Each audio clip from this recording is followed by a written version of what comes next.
Hello everyone, welcome to Arviso's English. So students, in this video, we are going to learn 8th standard semi-English lesson, The Two Gentlemen of Verona. मित्रांनो, या व्हिडिओमध्ये आपण The Two Gentlemen of Verona हा lesson शिकणार आहोत. Let's get started. A.J. Cronin has very well carved the idea of selfless help and explained the importance of dedication towards relationship in the story. The two gentlemen of Verona. तर ए जे क्रॉनिन जे की या स्टोरीचे writer आहेत, स्टोरीचं नाव आहे the two gentlemen of Verona. त्यांनी आपल्या या पुस्तकामध्ये very well carve the idea म्हणजे जो विचार आहे तो अत्यंत सुंदर पद्धतीने मांडलेला आहे. कोणता विचार? सेल्फलेस हेल्प म्हणजे निस्वार्थ मदत, आणि explain the importance of dedication towards relationship आणि नातेसंबंधांप्रती जो समर्पण भाव असतो त्याचं महत्व त्यांनी खूप चांगल्या पद्धतीनं या स्टोरीमध्ये एक्सप्लेन केलेलं आहे. The story revolves around the two boys named Nicola and Jacopo who do numerous things to earn money, only to pay for their sister's treatment who suffers from tuberculosis of the spine. तर ही जी story आहे ती दोन मुलांच्या भोवती फिरते, Nicola आणि जेकोबो, जे विविध गोष्टी करतात पैसे कमवण्यासाठी. आणि पैसे कशाला कमवतात?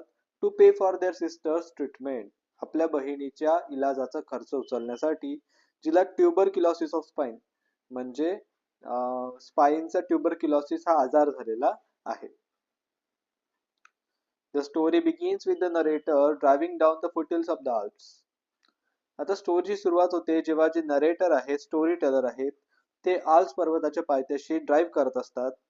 Here is when he first encounters the two brothers selling wild strawberries. इथं पहिल्यांदा त्यांची भेट त्या दोन भावांची होते जे तिथे वाईल्ड स्ट्रॉबेरीज म्हणजे जे गावरान स्ट्रॉबेरी आहे ती विकत असतात. Even after the driver forbids the narrator to buy the wild fruits, he buys the biggest basket and drive down towards the town. आता जरी त्यांचा ड्रायव्हर त्यांना फॉरबिड म्हणजे डिसअलाव, मना करणे, जरी त्यांचा ड्रायव्हर त्यांना मना करतो की इथले फ्रुट्स जे आहेत ते विकत घेऊ नका, तरीही जे नरेटर आहेत ते त्या मुलांकडची सगळ्यात मोठी बास्केट विकत घेतात आणि टाउनकडे, गावाकडे निघून जातात. This scene emphasises on the first step of growing intimacy between the narrator and the two boys. तर या सीन मधून आपल्या लक्षात येते की जे नरेटर आहेत आणि जे दोन मुलं आहेत त्यांच्यामध्ये जी इंटिमसी म्हणजे जी जवळीक आहे तिला एम्फसाइज करणारा, तिच्यावर जोर देणारा असा हा सीन आहे. यातून एक लक्षात येते की त्यांच्यामध्ये एक जवळीक निर्माण झाली. Next day the boys are found shining shoes in the public square. दुसऱ्या दिवशी नरेटरला ते दोन मुलं एका पब्लिक स्क्वेअर मध्ये, चौकामध्ये शूज शाईन, बूट पॉलिश करताना दिसतात. दिस अमेज द नरेटर. नरेटरला हे बघून फार आश्चर्य वाटते. This is when they reveal the fact that they do numerous kinds of things to earn money. तेव्हा कुठं ते रिव्हील करतात म्हणजे सांगतात हे सत्य की ते मुलं पैसे कमवण्यासाठी अनेक विविध प्रकारची कामं करतात. Here the narrator is shown to develop a soft corner for them in his heart. इथे कुठेतरी नरेटरच्या मनात त्या मुलांमध्ये एक सहानुभूती निर्माण होते. He finds them to be innocent, serious, pleasant and earnest. नरेटरला ते मुलं इनोसंट म्हणजे भोळे, सिरियस म्हणजे आपल्या कामा ऑनेस्ट एक प्रकारे, प्लीजंट म्हणजे अतिशय छान सुखद, आणि अर्नेस्ट म्हणजे सच्चे वाटतात. The boys are very useful to the narrator. ते मुलं नरेटरच्या खूप कामी पडतात. They are very willing to satisfy all that narrator requires. आणि नरेटरला ज्या ज्या गोष्टींची आवश्यकता असते ते सर्व त्यांच्या ज्या नीड्स, गरजा होत्या ते सॅटिस्फाय करायसाठी ते मुलं प्रयत्न करतात. They are also found selling newspaper by the narrator one stormy night. एका वादळी रात्री ते दोन मुलं न्यूजपेपर विकताना सुद्धा नरेटरला दिसतात.